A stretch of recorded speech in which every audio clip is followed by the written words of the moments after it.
Morning. Looks like we can get to work at once. The union muscle turned up. They look rowdy. We should talk to them.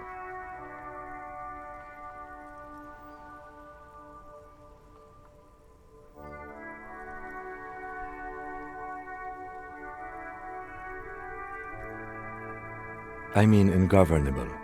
Martinez isn't exactly enthusiastic about the RCM being here. They prefer to be policed by the union. These men here. Men who drink beer for breakfast?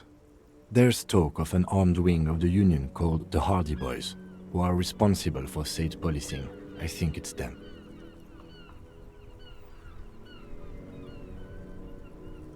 Everything points to the dock workers' union. The belt used for hanging him, the circumstances in Martinez, my preliminary information. Which may, of course, all be wrong, but we still need to talk to them, and it won't be easy.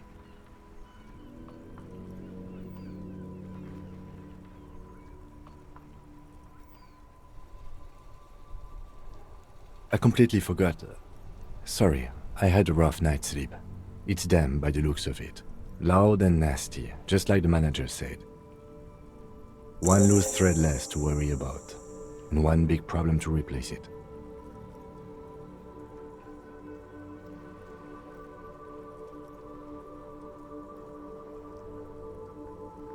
That would just escalate tensions. No captain would sign off on it. Solving one murder isn't worth a conflict between the RCM and the Debarders Union.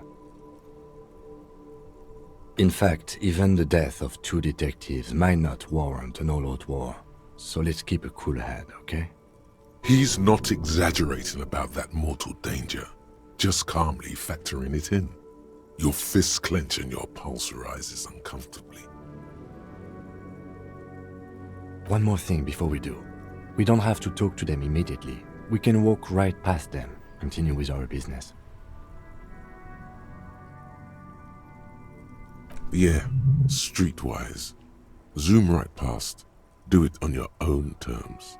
They're in no hurry to leave. They think they own the place.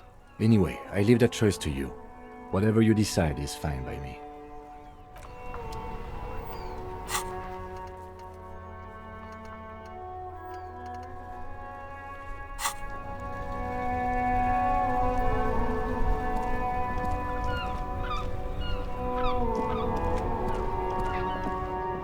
Still here. Stuck in this damn jam, my man. What's up?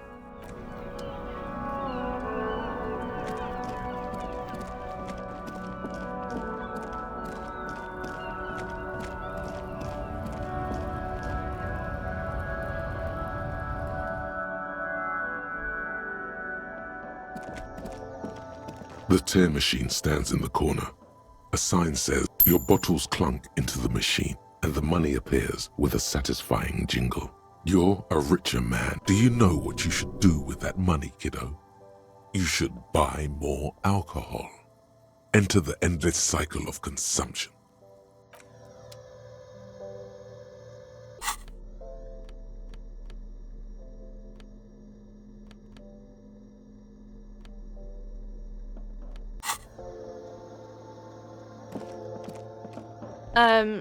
Is it?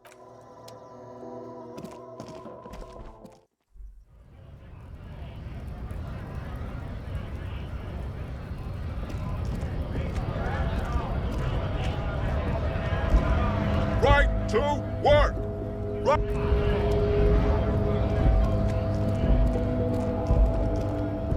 A lorry stuck in the traffic jam. This big, heavy Grad-made machine is well kept for such an old machine. The windows are clear. They've been recently washed.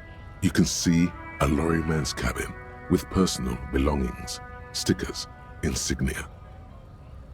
The driver has adorned his space with a substantial collection of peculiar paraphernalia. Proclamations about honor, strength, and purity are glued to various panels. A large metal pendant hangs from the rear view mirror. The pendant features a sun crowned with wavy rays. The back end of the cabin has a small perch to sleep, large ashtrays. There are several suns and wheels sewn into the curtains. Racist nationalist paraphernalia. Not unusual in this part of town. This is our guy. Likely, yes. This guy's proud of who he is. Drapes it all over his machine. There he is, in front of Rita, smoking nervously, hoping it's over. He was acting tough before. This probably scared him a bit. Who knows when it will come in handy? A slightly scared, racist lorryman.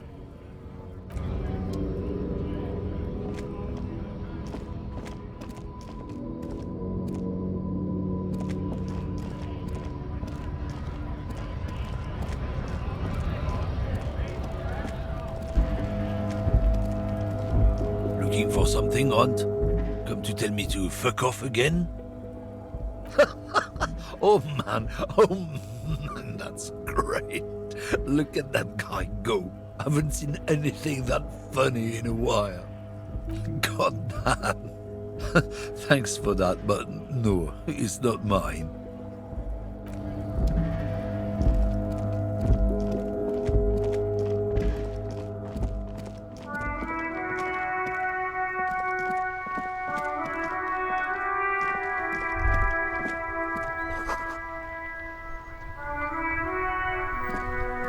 The worn and beaten wooden planks of the bench do not look overly comforting. We can sit on benches. You can revisit the bench.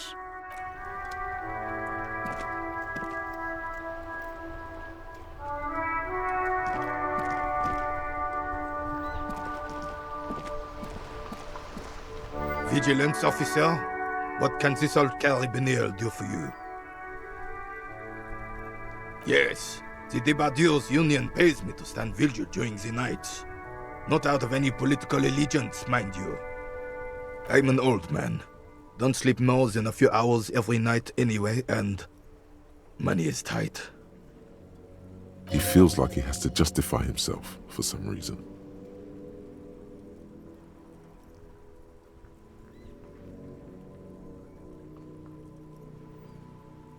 Yes, it does. Unfortunately, I wasn't working that night. Been on a 2-week leave since last Monday.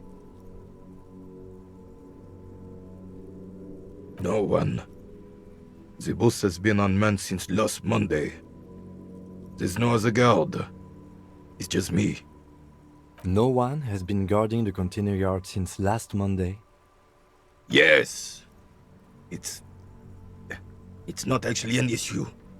I mean... Look, officers. The container yard doesn't actually need a guardsman. Never had one before, René. Monsieur Claire had that booth built specially for him. It's mostly decorative. The possibility of someone being in there is enough to discourage any ill-minded individuals. Evrard created this job for René because he knows the Royal Carabiniers' pension of honor and PTSD isn't something a man can live off. A decorated Kingsman collecting tear reflects bad on the whole neighborhood. His words.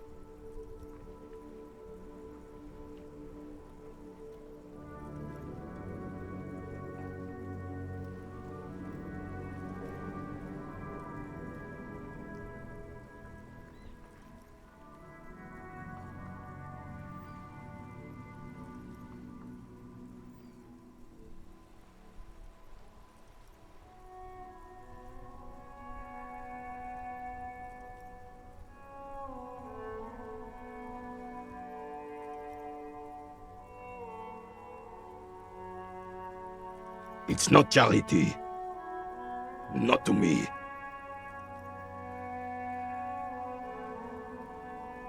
Up there, I give it all I got. I earn my keep. But you're right, officer. There is no middle ground.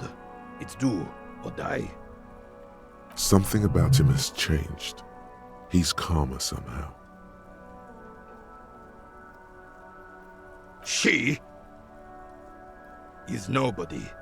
This is none of your concern, and I refuse to discuss my private affairs with the RCM.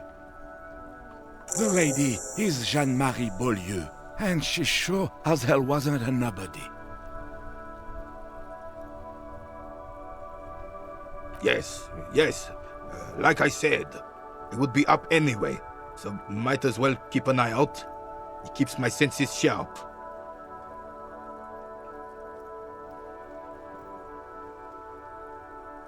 Ah, yes! King Philip III on his steed. A reminder of what Revashol once was. Oh, absolutely. At the mercy of a cocaine-snorting tyrant who emptied the treasury so he could sleep on a bed of gold. Cocaine? Cocainum? Sounds like our kind of king. And just imagine what kind of cocaine a king would have had. A superpower, feared and respected. A testament to what this country can be under the leadership of a true king. Someone who knows how to rule. Decisively, without fear of offending the sensibilities of the frail and weak-minded among his subjects. This is something the insurgents never understood.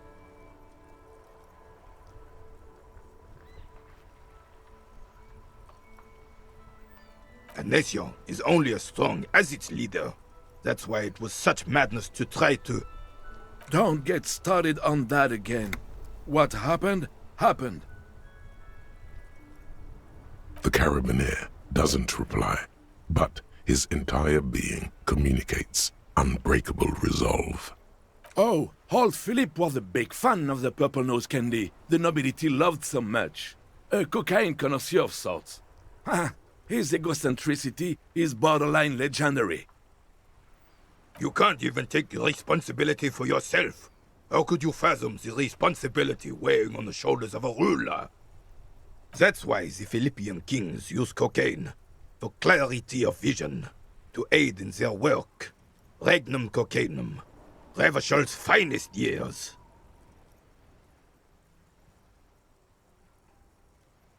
I'm satisfied with this explanation. Of course, clarity of vision, awareness.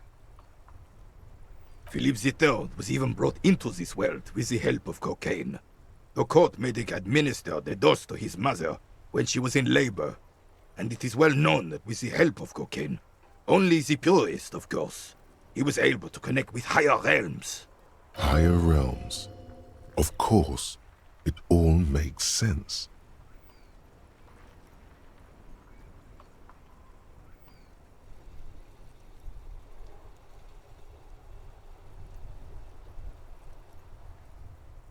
It's really not.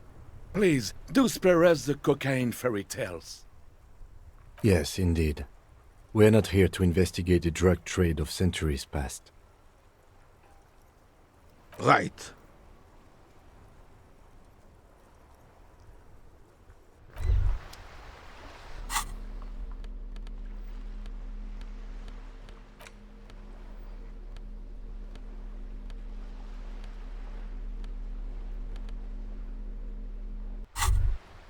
Hey, psst. Yes, you. Word on the street is you're ready to start building communism again. Yes, you're ready to start building communism again. You've built it before. They've built it before. Hasn't really worked out yet. But neither has love. Should we just stop building love, too?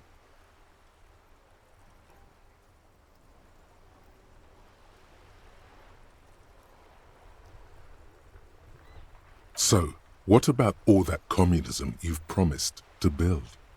Word on the street is you've woken up from 1,000 years of slumber, promising to erect a version. You keep saying things like, down with the bourgeoisie, eat the rich, sodomize the landowners, impale all people who have more than 25 real in their pocket, literally murder all human beings regardless of their political beliefs. That kind of stuff.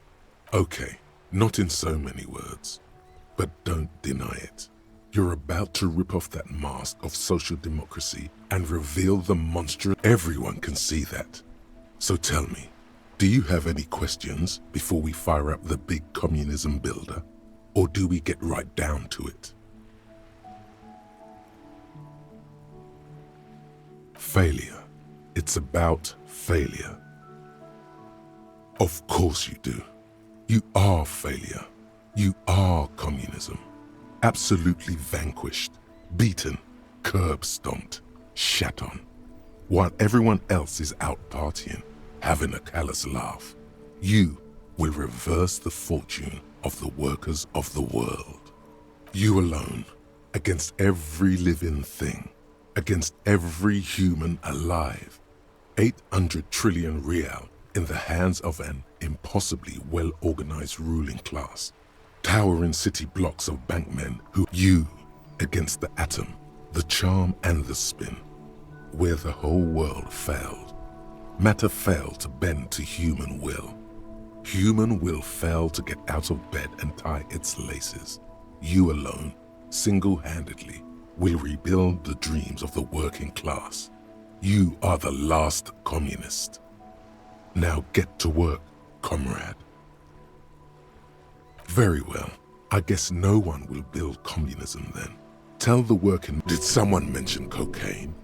Are we doing cocaine? No. Anyone? Anyone else? There's no one. Okay then. Lie down and let the water carry you downstream. Vigilance officer? What can this all carry? Still, all you see is an old soldier refuses... Anything else I can assist you with, officer? Officer, the mere sight of police in Martinez makes me feel safer already. How can I help you? Oh, sweet Jenny. She was the finest woman in all of Revashol. Maybe the entire world. Do not defile her memory, Gaston. Let her rest in peace.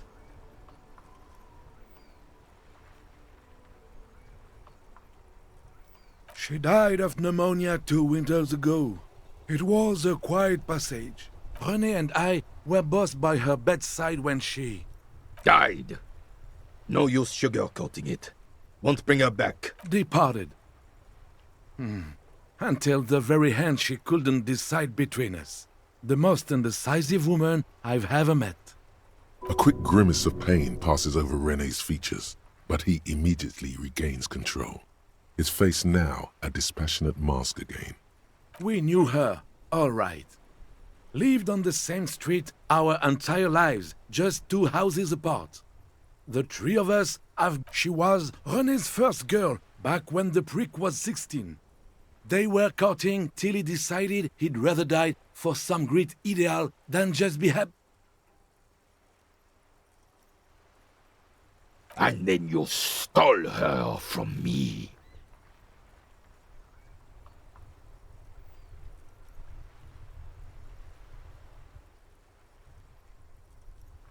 Well, technically, you stole her from me, because we'd been pretty close ever since you two had that falling out over the ink you... We were just boys then.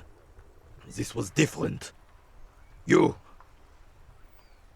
No point starting this all over again. For the 1000th and the first time. Especially when we have company. She could never make up her mind about anything. What to have for breakfast, favorite color, or which one of us to marry. She was always leaving one of us for the other, but never long enough to actually get married.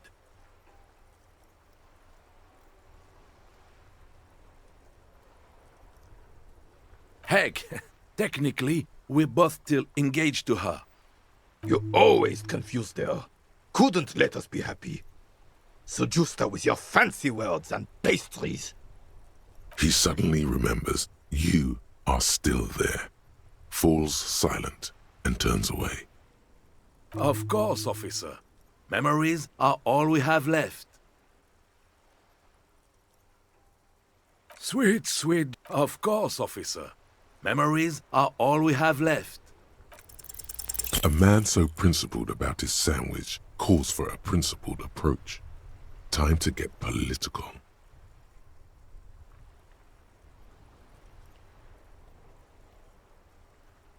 Too late.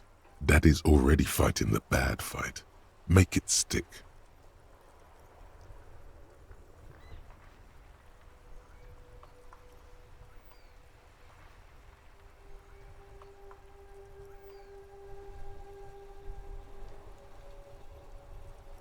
say one of these fascist or communist things or fuck off.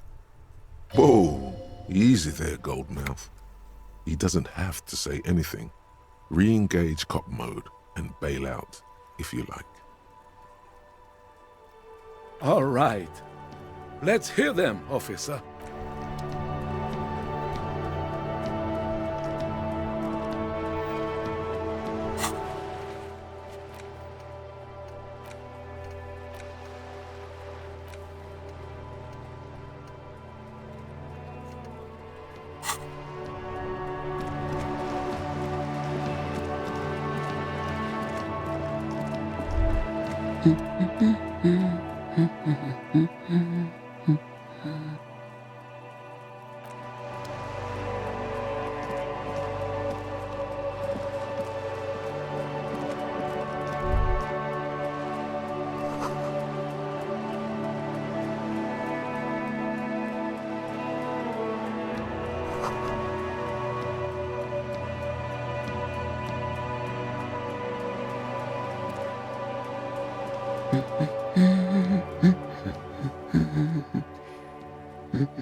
Yes, a sci-fi. Me? No one. I'm just a working-class woman. She doesn't really want to be disturbed that much. Looking for something to read. It is. I know you are. What with? What with? A lot of things. For example, people tend to go help her by carrying things. Maybe she needs a weightlifter. Maybe she needs you to fight her husband. No, that's not it. Her hands move over the book covers. The tips of her fingers look rough, stained with yellow. It seems like she has spent an array of neurons fire up with joy. Bum her a cigarette, lest it turn to pain. My husband? No, he's not. I don't know. At home now? Out drinking with his... Where is this going, officer? Yes, but... I don't really need to know where my husband is. Not all the time. No.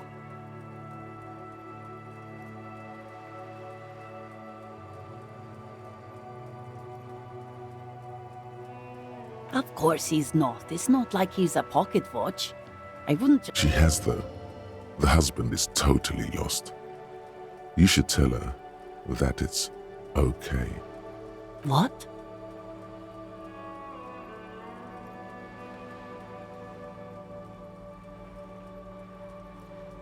Who said anything about shame? Stop talking down to me. But he is. You can feel it. Or maybe it's something else then. I don't mean to disrespect, sir, but you... For what it's worth, I agree. But cockatoos can't be stopped when they get ladies. It's better to indulge him at this point. Nothing. Go read up on them if you're so interested. There's a great book... Maybe you should. What if the cockatoo is your astral captain? Or your heraldic bird? Please, let's... No, I don't. Why do you think that I smoke? It's not like yours look much better. She is right. Your hands look even worse than hers, with tiny cuts and gushes covering your skin like a spider web. I already told you, I don't have... She's lying. She's goddamn lying. She has smokes.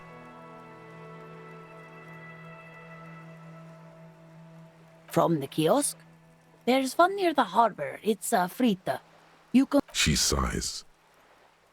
No, absolutely not. She gives you a short... The woman before you.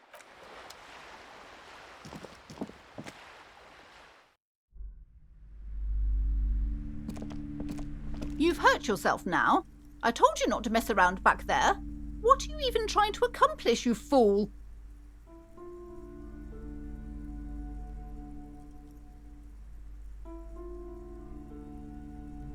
You're only making things worse. Stop it. Be compelled to look at the books. Go to them.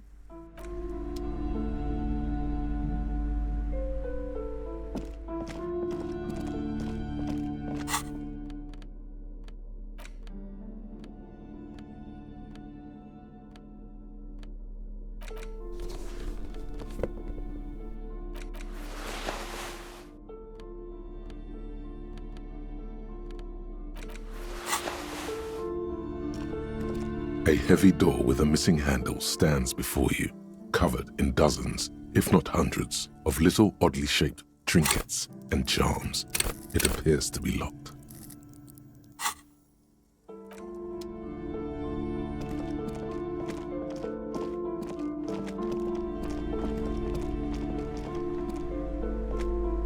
Hi, Ace Detective.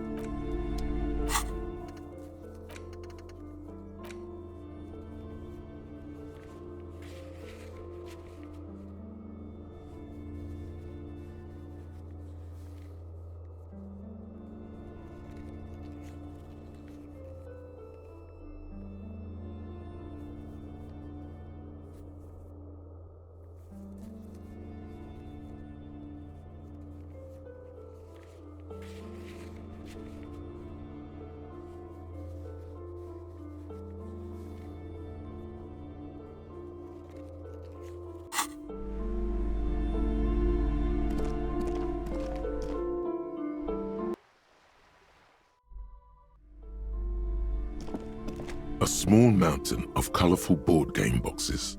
There are numerous types of games for all ages. The display rack is brimming with worn paperbacks featuring an extremely muscular. This is entirely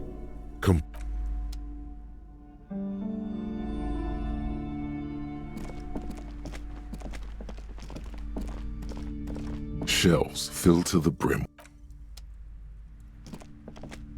Shelves full of biography. Several maps. The maps look up. This bookstore is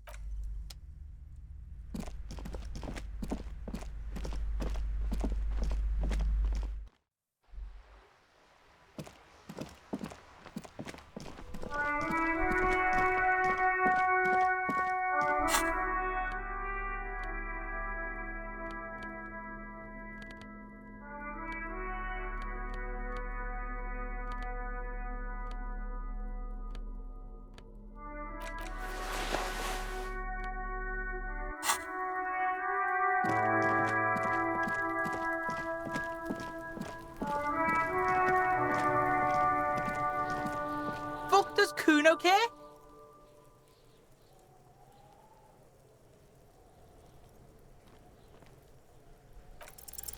What's going on? Is an ungovernable youth on your crime scene, throwing around incendiary language, trying to push your buttons. Get your snout out of Kuno's ass. Kuno knows how hard Kuno pushes it. You should give up, Popo, or the Kun will keep fucking it. Are you okay, Kuno? That went wrong. He took it as a compliment. Then he had a minor seizure. Kuno doesn't... I'll die before I squeal, pig.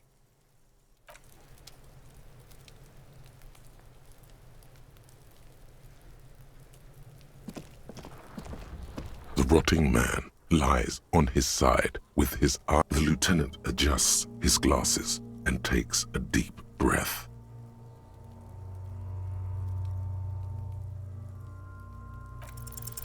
I'm gone.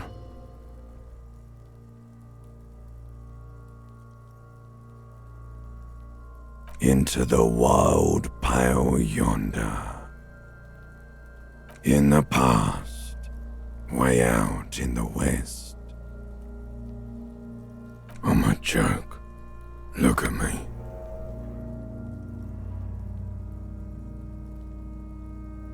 A killer, a motherfucker, and a killer. Takes one to know one. Go ahead, Cobbo. I'm a joke. There is nothing funny about jokes. A killer takes one to know. Go ahead. What do you mean? It's the power of your imagination. Go ahead. Ask me more questions. You fucking love questions. Because you're a copperoonie. Look at all of them go. Do you want more questions? Coming right up, copperoonie. This is getting upbeat now. Because you have. Fuck no. You're no Rooney. No, you're not a Harry either. You're a mup. Love did me in, Provocopo. It was love all along. Huh? You're misquoting me, Rooney. I said communism killed me. Love did me in. Sure, Lobo. I can ask you a question. Why are you doing this? Looking at my face, motionless, looking into my eyes, standing here. Why are you investigating my murder? Ha! The clown lips on the corpse appear to smile. Something is on its way. Something hidden. It's coming. A miracle from the northwest, and it's almost here. You can feel it in the air, on your hands, the cold spring air smoothing them over. Do I remind you of someone? No, not quite. Be fair now. There you go. Look at that bright kid. We're birds of a feather, you and I. Soon you'll be just like me. Feeling nausea, vomiting, tenderness or pain around the liver area, tiny red lines on the skin above waist level, more like days, Coppo. The clock is ticking. Your liver tells you so. Come back later, Corpo. Amuse yourself with my frank manners and my memento mori features. Shoot, Looney Room. Come back late. You find a moment as the lieutenant inspects the dead man's fingernails. Just a few glances still, you can make out a case with a curious title. The Man with the Hole in His Head.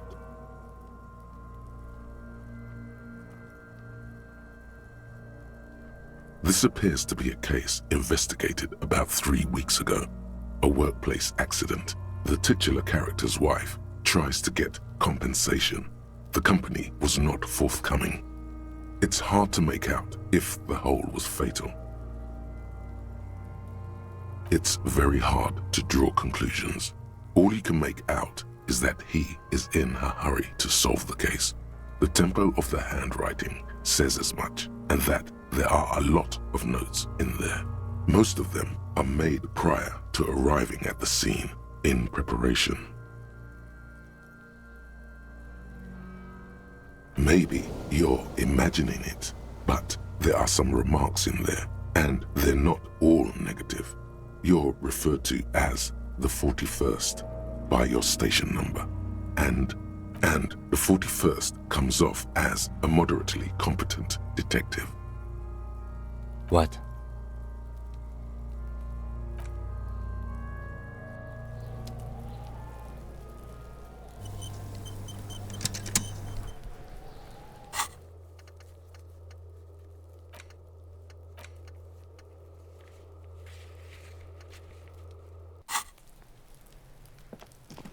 Yes? The rotting man lies on his... The lieutenant adjusts his glasses and takes a deep breath. Come on, officer. You know what a field autopsy is? You've done 100. Unfortunately, no. They are better than nothing. Tell you what, I perform the anatomical side of things while you will take notes. That's right.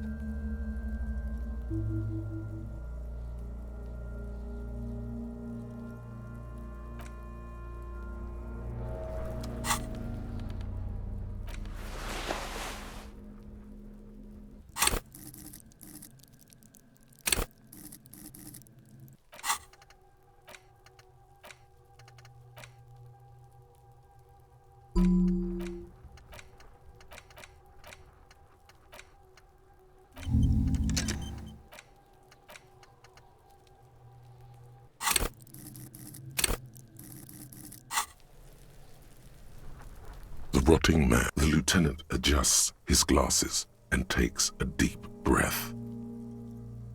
The dead man stares in silence as you crack open the ledger. The bright red paper is covered in boxes and lists, describing the condition of his skin and organs in 3 parts. Above those, an 11-field info form needs filling out first. It begins with, That's you.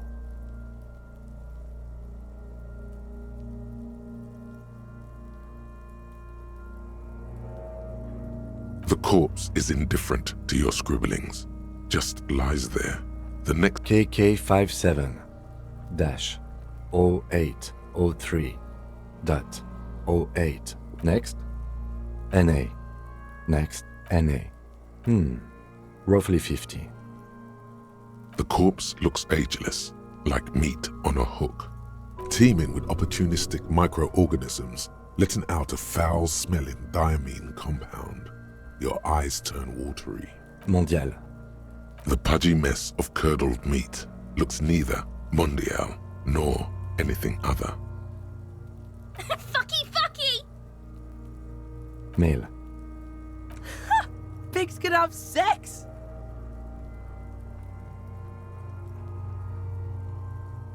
Nor does he look male, with his pregnant belly and indistinguishable face. We're still going with March 4th, 51. What else? 9. Body identified by is non-applicable. 10. Case number is the same as the coroner's case. KK57 0503 0815 listens motionless, with the cargo belt still around his neck. None. At least not after the initial examination. Interfering with the body's position or wounds post-mortem.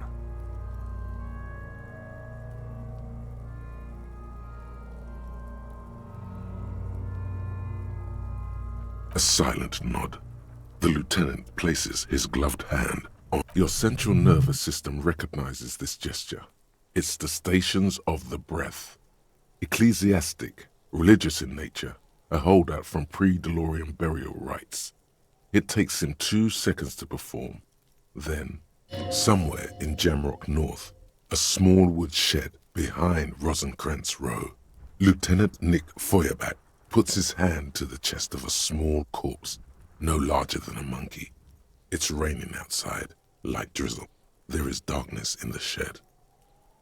Elsewhere yet, an obese female sits in a wicker chair, her silhouette ball-like against the window. Outside, Grand Coudon. The day is turning dim for Sergeant Mac Dawson. Hand extended, he approaches, to make sure she is dead more than anything else. The building is tall, 7 stories wind-wrapped in solitude. Most of the apartments are unoccupied. This was a suicide. The other, an accident. The small one. And so, all across Jamrock, Coal City, GRIH, 42 deceased persons found today, 42 stations of breath. We should start the post-mortem. The corpse cannot feel Kim's hand on his chest. It no longer meaningfully interacts with its surroundings. A thicket of boxes and lists on red copier paper tries to answer why. Clothes. The deceased wears armored boots and white briefs. The make of the briefs is Babrodin, I think. Let's see. See, it's happening. Babrodin, yes. Inexpensive.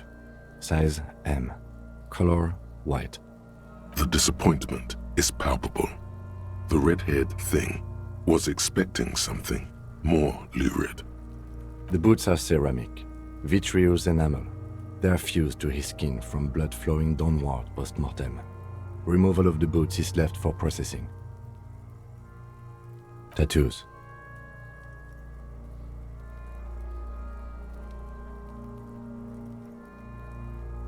The upper torso is covered in a single, continuous tattoo resembling a microelectronical circuit board.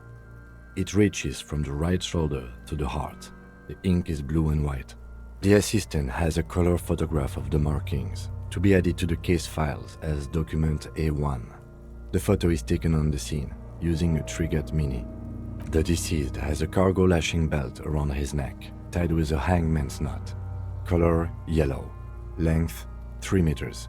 There is a buckle on the other end. Well-nourished, athletically built, measuring 1.8 meters.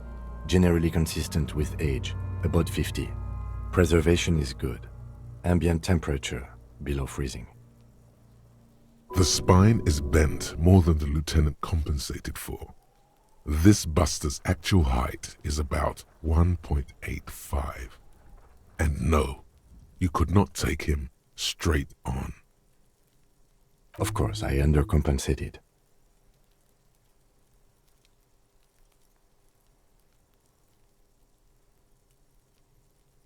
Body hair is light brown. Distribution is consistent with age. The deceased had male pattern baldness. Hair is combed back, short.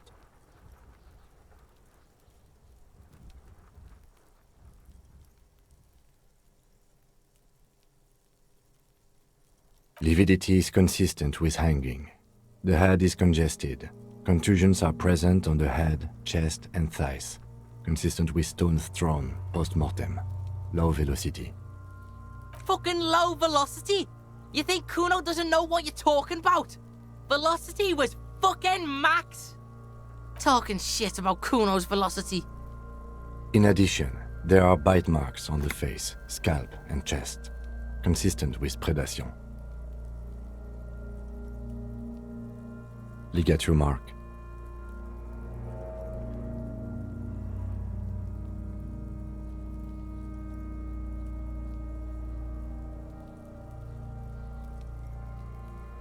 Steel wiring. There's too much of it. We need to remove the belt so we can get to the ligature mark. You got just the right tool for that. The chain cutters.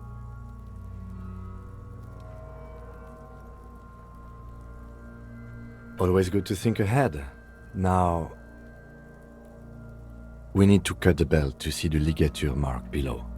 Carefully, with as much precision as you can. See? My pig is gonna fuck his head off. No, he ain't. Your pig's a boring fuck.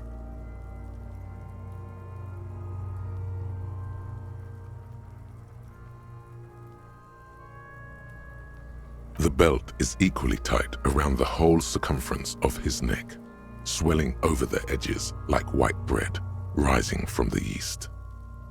The knot is the weak spot. The chain cutters fit in there, steady now, like a flower arranger. 2 cuts and it should come loose.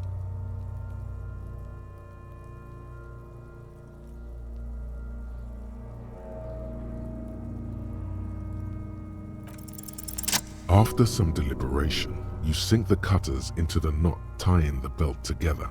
You squeeze the rubber handles together, sweat forming on your brow. Snap! The knot is slashed. Another cut and the belt falls apart like a flower bouquet, revealing the dead man's neck and the dark red ligature mark around it. The rope rises to a point, leaving a gap in the ligature mark. The suspension point is in the back of the neck.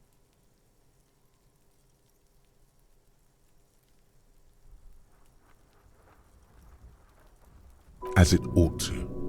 This is where its grip on the curdled meat is gentlest, pulling up.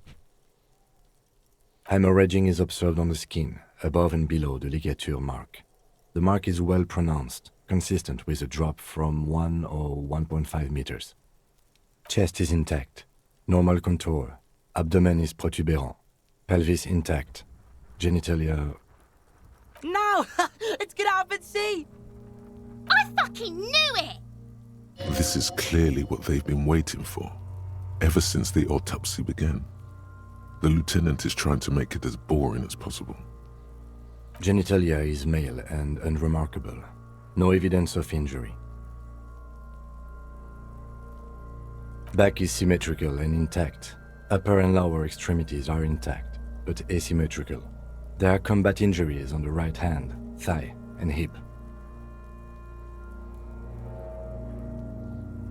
Bullets have bitten little pieces out of him. It must have been excruciating, especially the hip. Before you is a temple of pain that knew little tenderness in life. In addition, I see smaller, residual scars, too numerous to count, covering about 30% of his skin.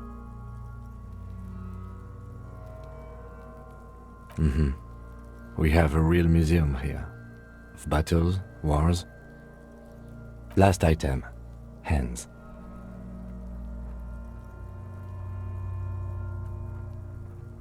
Hands are clean, no sign of a recent struggle. Maybe I'm just not seeing them. Honestly, the stench is making it hard for me to think at the moment. Ooh. That's all for the external. Well done. What next?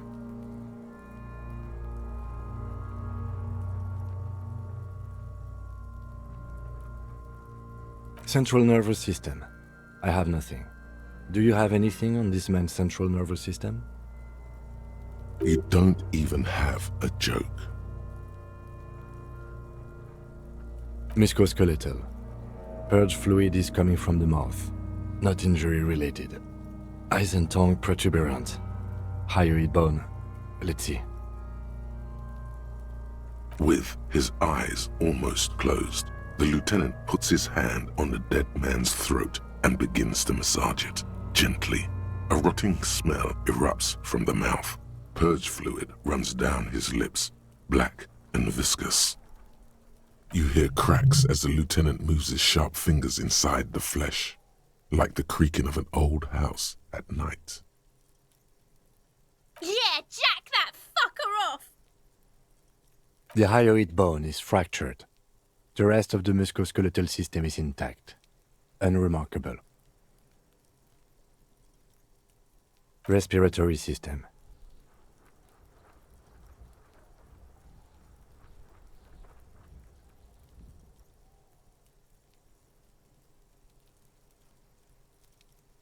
He's really doing it. The dead man's teeth cut into his gloved hands. Oral cavity shows no lesions. The victim has received dental implants, possibly after a combat wound. Mouth swollen, hemorrhaging present in mucosa of the lips and mouth. No scream, no sigh of relief rises from the darkness inside. It's humid there. Sickly sweet air, unlike anything living. You feel like, no you don't. You can keep it in. You can keep anything in. Hepatobiliary, NA.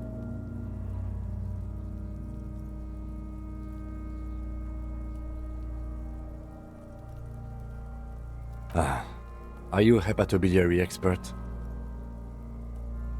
Same for toxicology and serology, NA.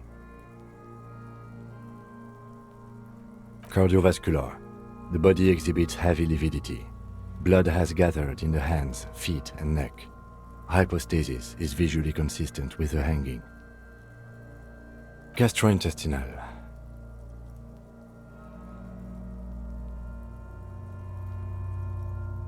Digested semi-solid food in stomach. Voila.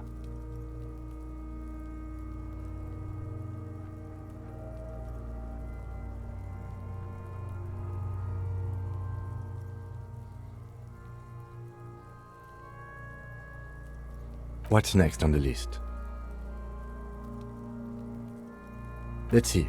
We have bite marks, contusions on the head and chest, and a ligature mark encircling the neck. You'll need 3 fields. Leave a 4th one too. Be thorough if you want maximum results.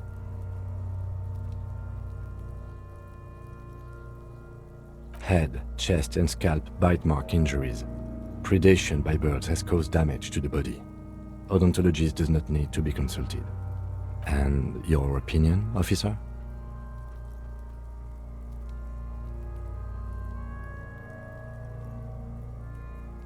Agreed. Next injury? So, the scalp bleeds from a post-mortem head injury, a stone. The injury does not have the rim of an early inflammatory response. The perpetrator on the scene has confessed to causing it post-mortem. At maximum velocity, fucko! Has confessed to causing it at maximum velocity. Coagulated blood sticks to his scalp and chest, where the countless stones have hit the dead man. Beneath, the description of injury. 2 boxes. Right. Next. A dark red abraded ligature mark encircling the neck, with a gap on the nape measuring, let's say, 7. I see hemorrhaging on the skin, above and below the ligature mark. Depth of the mark, 1 centimeter. No signs of clawing on the neck. Below the note, 2 customary boxes wait to be ticked. The man's head jerks to the side, the ring around his neck. Think for a moment. There's time. Don't rush. What was that about no clawing around the neck? You'd be clawing for your life.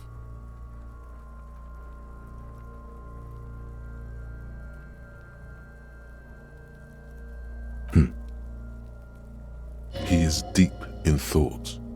Eyes fixed, a column of cold air encircles you, rising slowly upward in the shape of a courtyard, bordered by cracked plaster, windows, seagulls perched on a small green enclosure in the middle of a corral of tenements, Cape-side apartments, whirling in rags, and the fortress wall of Terminal B. Above it, a thin blanket of coastal stratus clouds. Higher yet, coalition airships guard over the 21 cordons of the zone of control. The air is crisscrossed with radio transmissions. The hair on your neck rises. You were. Why do you say that?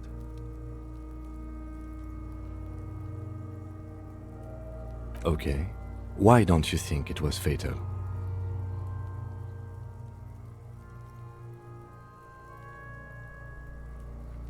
Honestly, I'm not sure there weren't marks on his wrists. That part got blurry for me.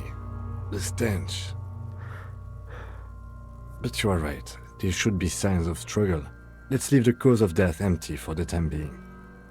Let's wrap this up. I pronounce this field autopsy over.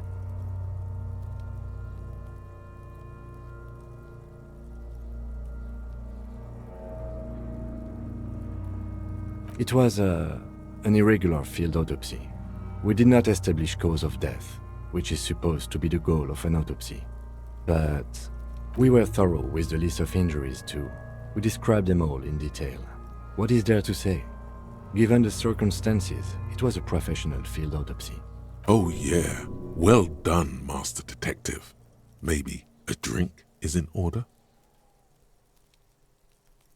Now we put him in a body bag and I drive him to Forborg for processing.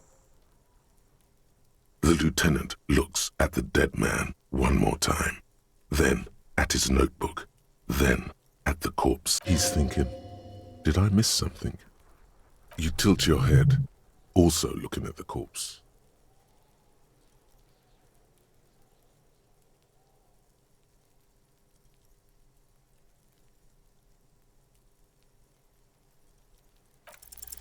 You run your hands over the victim's cold body, his limbs, his torso with its swollen organs. Maybe you should be more thorough. His fingernails have turned dark. They're chipped and Do you think we missed something? You can't shake the feeling that there are more secrets concealed in the flesh before you.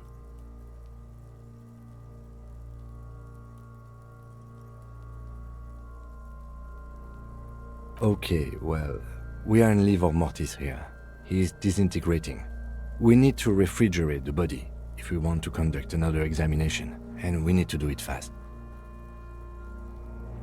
It would have to be industrial in size. Let's start by asking Gart at the Whirling in Rags and the Fritz store down at the gates. If they don't know, but only if all else fails. Fuck are you looking at, Beano man? You want a piece of the Kuno? Only if all else fails. Hurry. This is one task we cannot sideline. With every hour, whatever we are looking for will become harder to find. Soon, you'll be looking for clues in a pile of sludge and bones.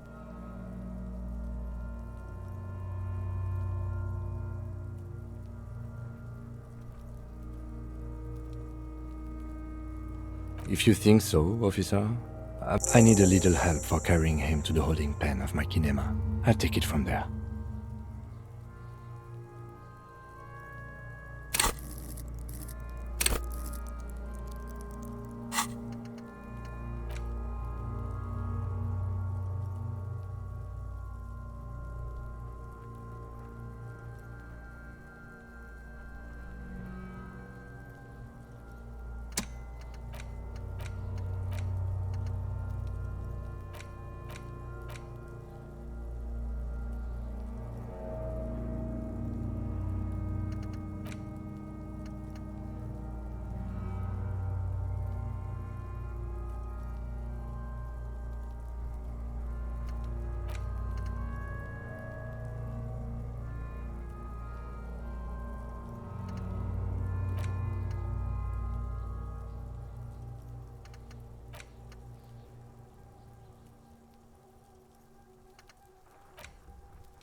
Continue working here.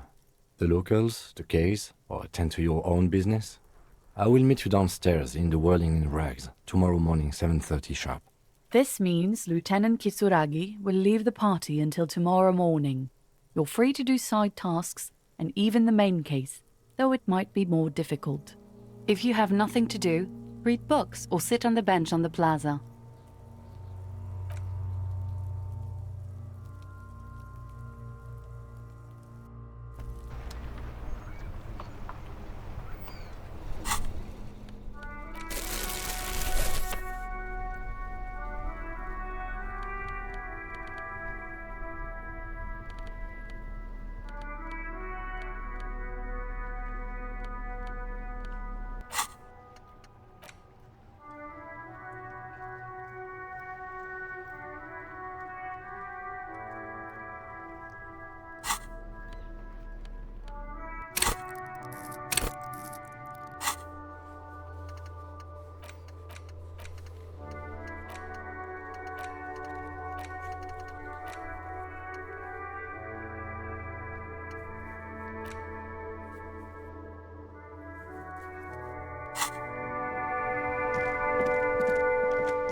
A heavy door with a missing handle stands before you, covered in dozens, if not hundreds, of little oddly shaped trinkets and charms. It appears to be locked. Ow! Shoot! Whose moronic idea was it to just run through the door? Don't you know that things like that hurt?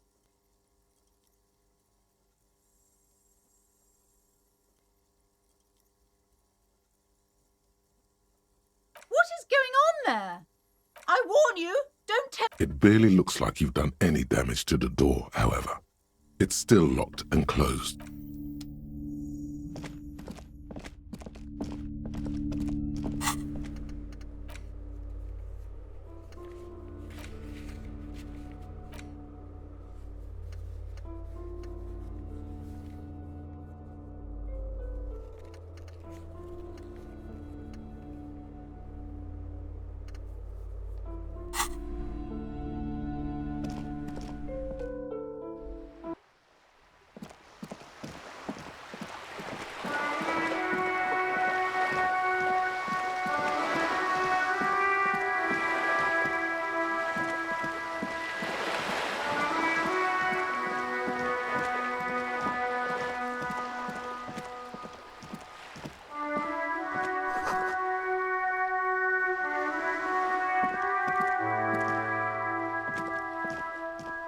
The streets will flow red once more, a great torrent rushing down Rue de Esperance. You wait and see. I'm Cindy the fucking Skull. What else do you want to know? Date of birth, blood type, the last time I was tested for Hep C.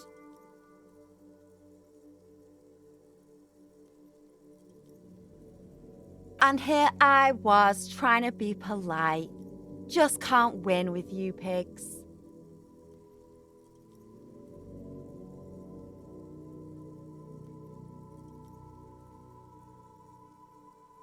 The lieutenant furrows his brow at another one of your eccentricisms. Hatred, disgust, it's difficult to tell which of the two is more present in her girlish features. The woman on the boat does not notice her staring. That is on her. Someone's got to keep an eye on her. Isn't it part of your job to know all the illustrious personages round this shithole? She's the Wild Pines representative. Madam, professional, negotiator in the flesh, and the flimsy linen. Something morbid about old ladies trying to look young. Can't you tell? I'm painting a beautiful mural, an aereo graffitio visible from low orbit. I haven't really started it yet. I'm waiting for the right words.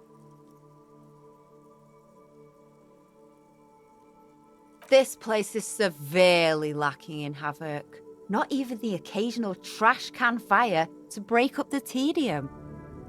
I thought I'd mix it up, you know, summon the forces of crime and social chaos with a wall-sized invitation. Have you ever tried your hand at graffitio? When faced with a blank wall, most people write unimaginative stuff, like pigs go home and Mona was here. We rarely see pigs round here, though. Just union cards. And my name's not Mona, so... Yeah?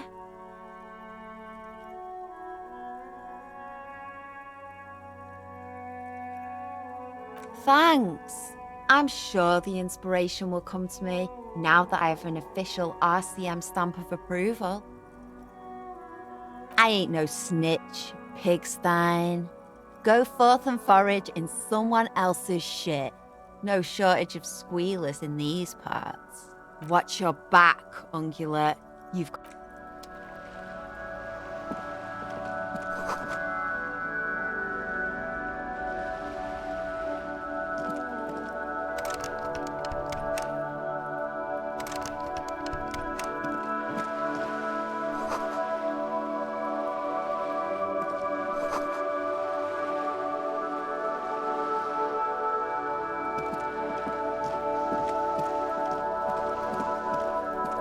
Just an ordinary wall, nothing to see here.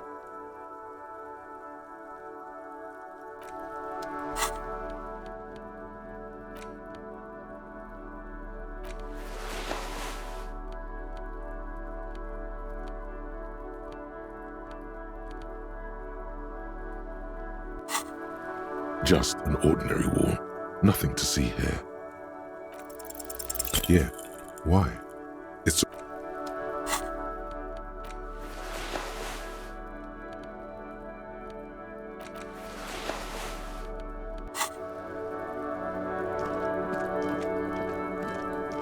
Trying to sneak up on me again?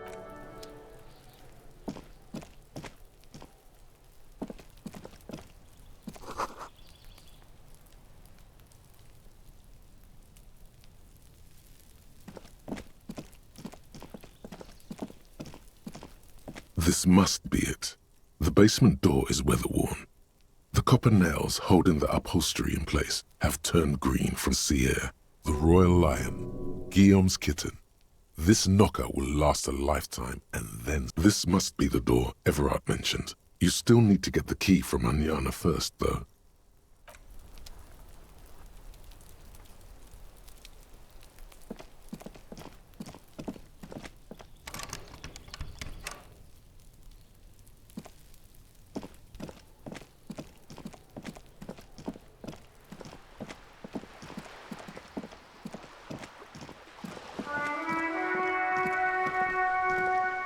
sturdy metal door guards the southwest entrance to the apartment. The door rattles against your knuckles, but the door rattles again.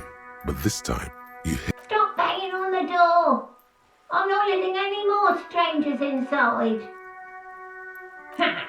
The police? Everyone knows the police don't come round here. No, I already told you. Go check the backyard door. Maybe someone there will. Backyard door? There must be another entrance to the east.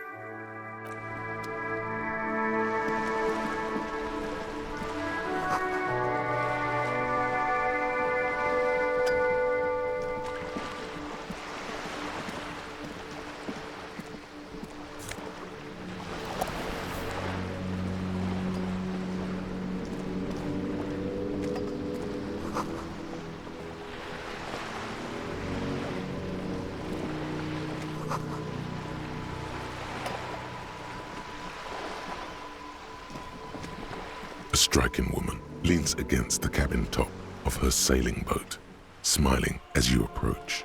Her green raincoat glistens with droplets. A silk scarf is tied around her throat. Good morning, officer. I'm Joyce. Joyce L. Messier. I represent the board of Wild Pines, the owners of the harbour. You must be from the RCM.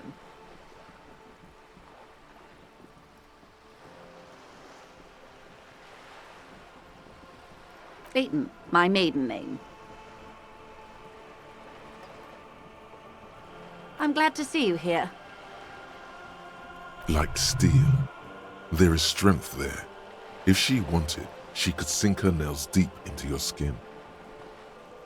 I was dispatched to handle a strike, not a lynching. Anything I can do to assist the RCM in this matter, I will, gladly. What we do? I'm afraid I don't speak for Wild Pines as a whole. It's a giant undertaking. The Pines' core competency is logistics. Container shipping, freight, that sort of thing. See those airships there, blinking? Those are the shipping side of things. And that is the terminal. Another subdivision deals with energy, oil and gas exploration, offshore platforms. I'm not at liberty to discuss the company balance sheet, but I can tell you that last year, the company booked more than 20 billion real in revenue. A billion?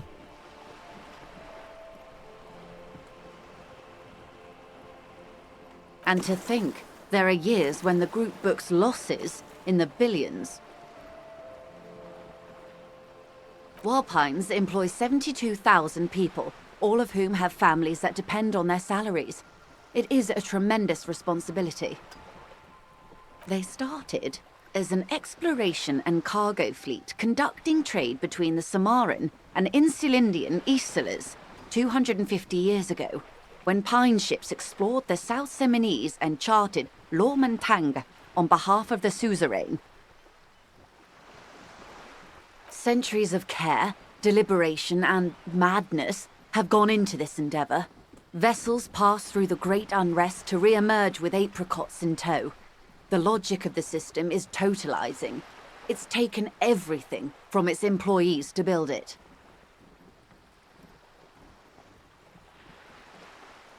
You mean aside from being the terminal's legal owners, who are responsible for moving 8% of the world's cargo?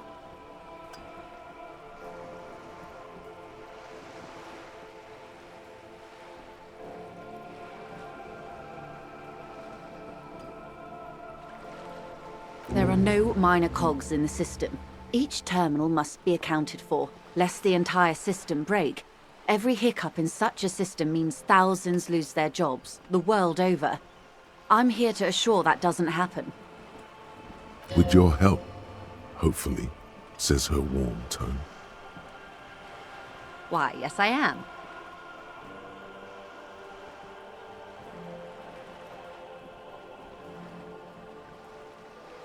Officer, I assure you I'm a highly qualified pleasure craft operator. The crowns of her teeth are porcelain, white as the boat's hull as she smiles. Qualified pleasure craft operator. So charming. Where's the damn license? I just renewed its safety inspection last month, officer. It is completely seaworthy. In fact, it's taken part in not 1, but 2 Insulindic regattas, and finished once. The other time, I would have finished the race were it not for an urgent work matter, much like the one I'm on now. Technically speaking, you don't. Surely you're aware that under the Wayfarer Act, the RCM doesn't have the authority to demand anyone's operator license, freedom of movement and all that?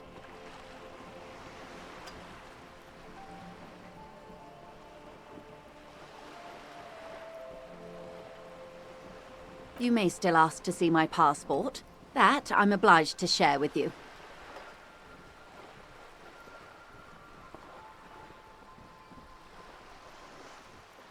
Of course.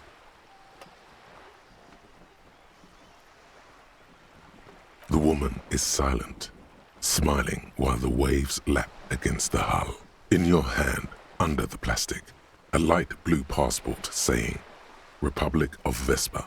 The woman, born in the year 3 in the commune of Revashole, smiles at you, face adorned with frown lines and crow's feet. The photo is recent. The name reads, Rejoice Leighton Messier.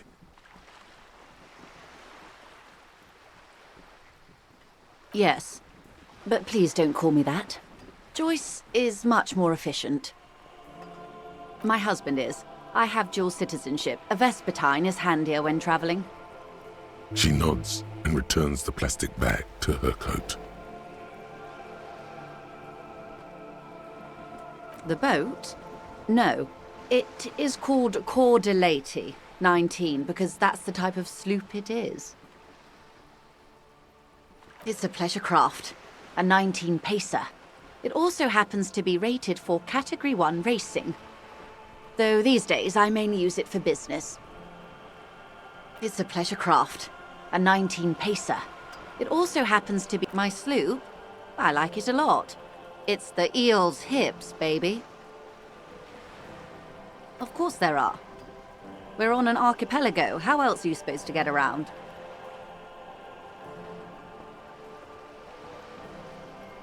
I mean, we are on Le Caillou, are we not?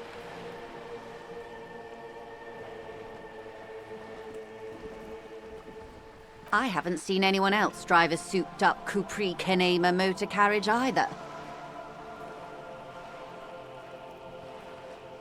No matter whose it is, a motor carriage is just a tool.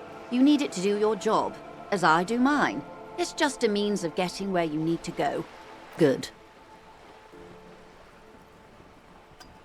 Everything.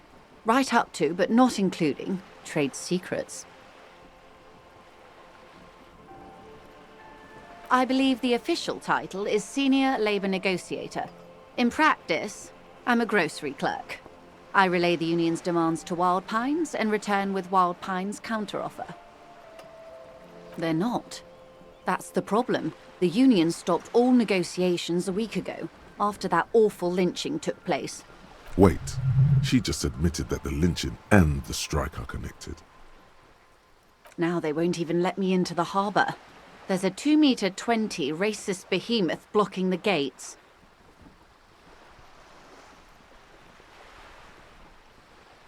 Yes, I believe there is a connection, but that's a subject for later.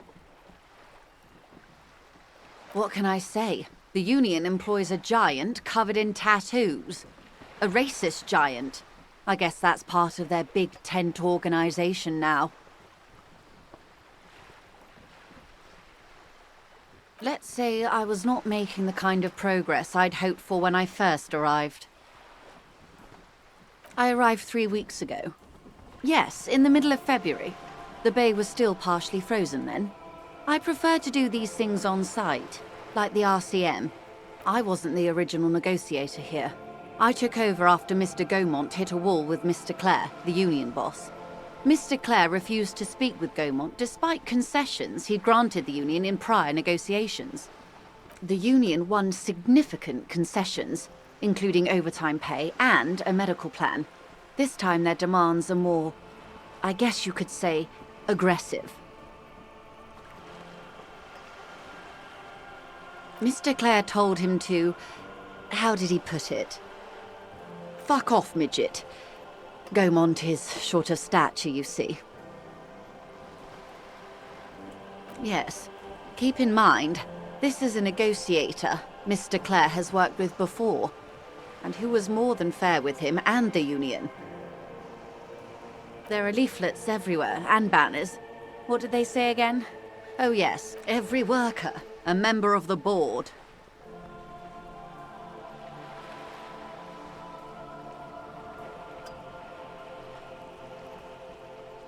In its defense, another said, demand democracy. Pretty tame stuff compared to every worker, a member of the board. Fortunately, they explained it. Every time the Wild Pines group makes a decision about anything, it needs the signature of each of the 2,200 workers in its Martinez terminal. Just so you understand, this is but one of 22 terminals owned by Wild Pines. Essentially, not only are they kings of the company, they are also kings of the 72,000 employees of Wild Pines Group. I'm not sure. Naturally, I assume that was just their opening position, a hard-nosed tactic with a side of mockery. But there's been no follow-up, just the same nonsensical slogan repeated over and over again. And now, people are getting lynched, I hear. Behind the whirling in rags. A disastrous situation if there ever was one.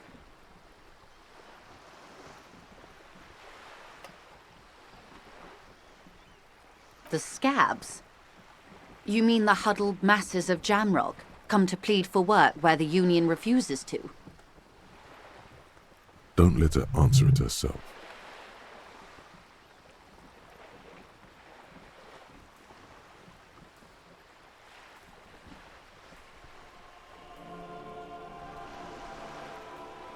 If these workers were organized by Wild Pines or its affiliates, then it would be a company secret. I could not share it with you. Not yet, at least. Everard Clare is a man of the utmost integrity. If you can say one thing about him, it's that he always puts the interests of the workers first. Of course not. Everard is fantastically corrupt. I imagine he has a thick, viscous goo where you and I have blood. If you were to prick him with something sharp, you could see it oozing out. A knife, maybe? No, a rapier.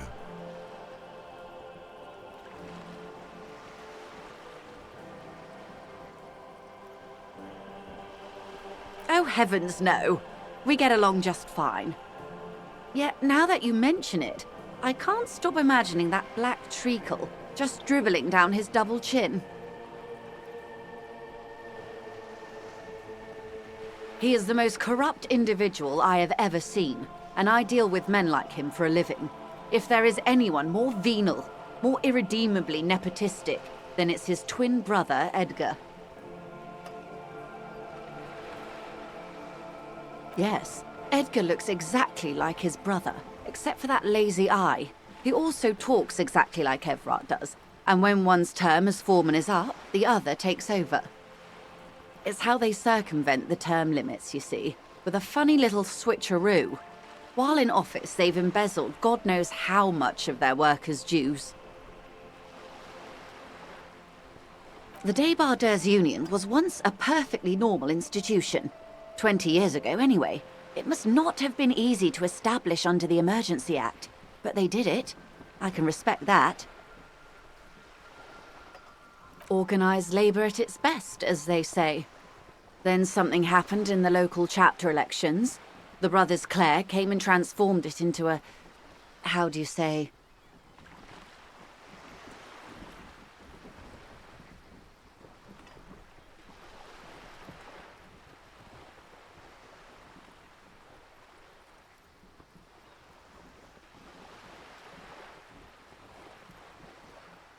Thank you for being candid. Sadly, Wild Pines have cooperated with what amounts to a crime syndicate for 2 decades. However much you feed the wolf always hungers.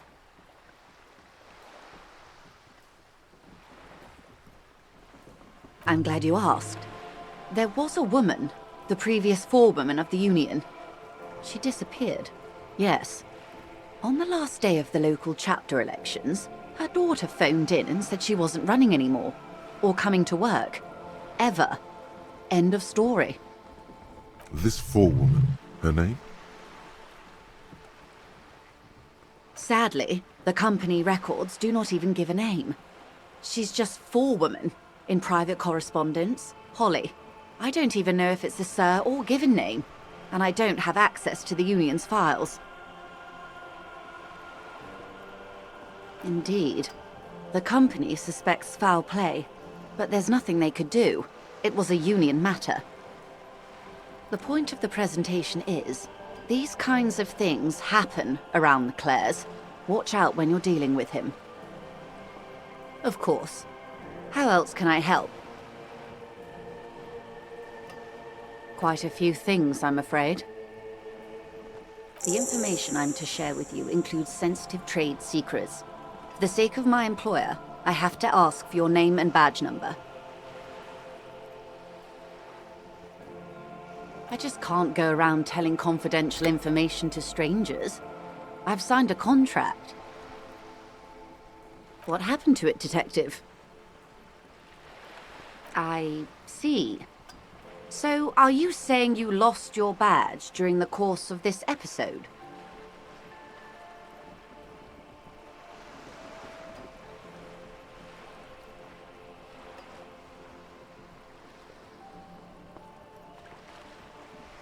I can't hear you, darling. Speak up, please. Oh dear. I suppose this does explain some of the more curious turns in our conversation. However, this isn't about my feelings. There's also protocol to consider. I'm afraid I can't say any more until I've seen that badge.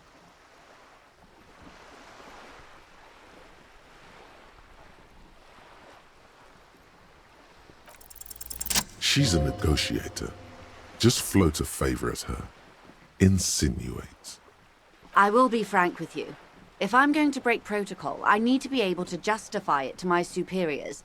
They're going to want to see something very tangible. You're in, but expect her to drive a hard bargain. Reports from inside Terminal B suggest it's a hub for the local drug trade. This is an open secret in Martinez. The Union controls the terminal, so it goes to reason. They're profiting from this trade.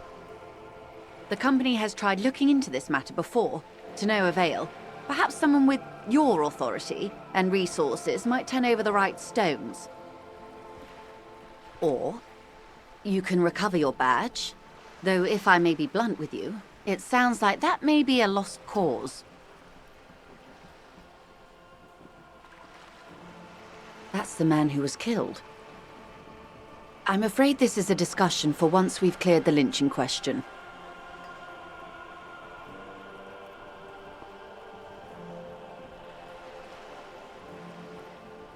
Better not tie the fourth day to the bat's day on this. I hope there is something else I can help you with. It's quite straightforward. Someone is using Terminal B to smuggle raw ingredients from the Samar and Isola into Revashol with the Union's blessing. What? Meth and dextroamphetamine, GBL and various synthetic psychedelics. Honestly, it might be quicker to say what you can't make from the stuff. Shit, yeah, baby. It's the party pipeline. Why would you want to shut that down?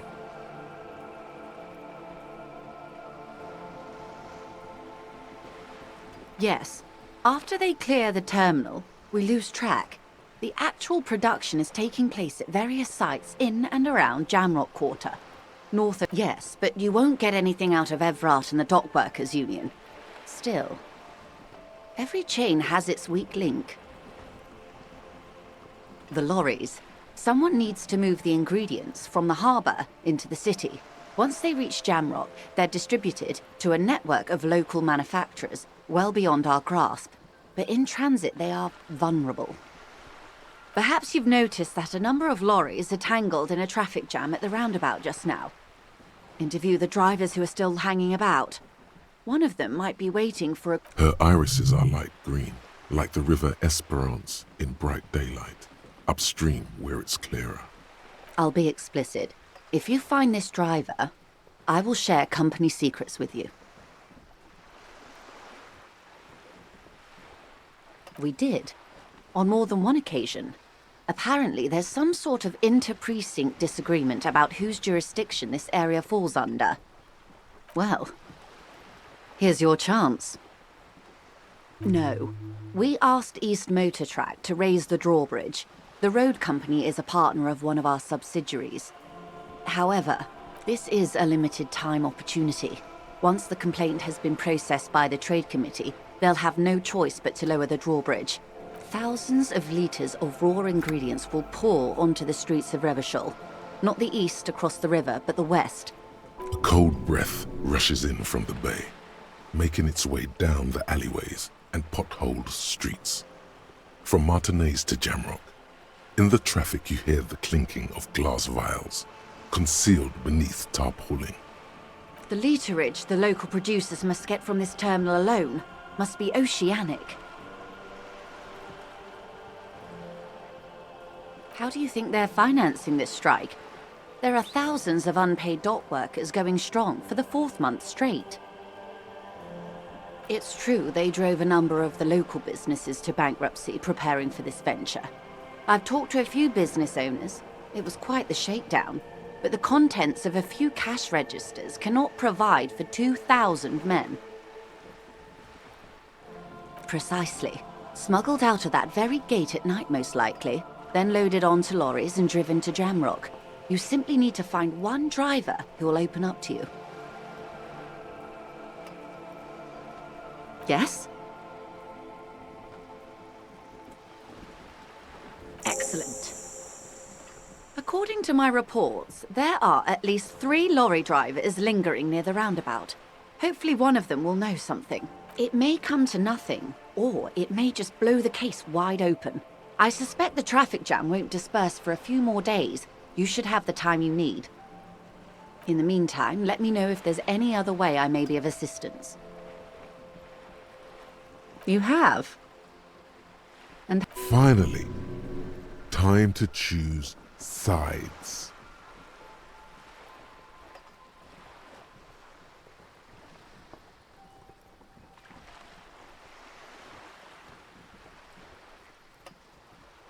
Of course, Detective. I don't expect you to share anything he told you with me. I'm not a corrupt verm myself. However, how could I stop you? Are we not human?